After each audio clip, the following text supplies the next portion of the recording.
Hello, this is Jace Fiat with the Introduction to the Go Programming Language. Today we're going to be talking a little bit about the complex numbers in Go.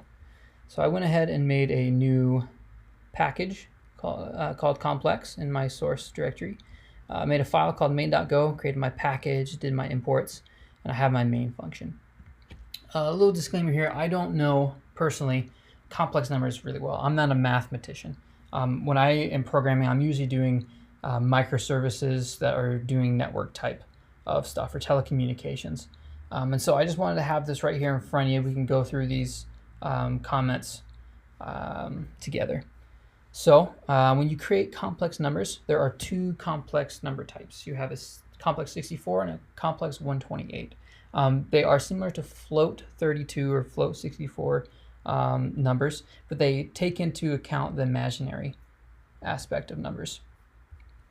And so here we explicitly made a complex 64, and then here we have complex number with, as you notice, the I that comes from mathematicians. They're smart people. And right here we use type inference, and that defaults to a complex 128. And we'll print that out. In fact, I'll go ahead and run this just so that we have it right here below. So I went ahead and ran that. So here we have it. Here's X and Y. Remember for your math classes how you print those out.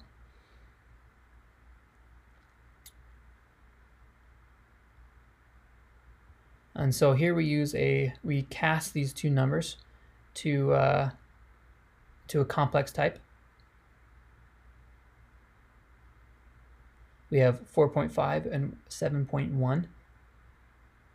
And we put these in, and when we print it out, you can see here 4.5 plus 7.1i.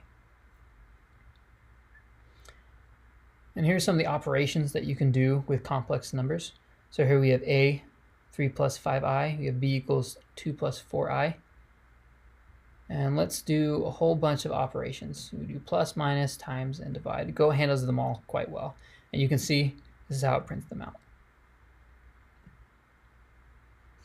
So there's going to be more information about complex numbers in Go and your course material.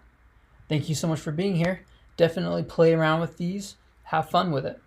I hope to see you again.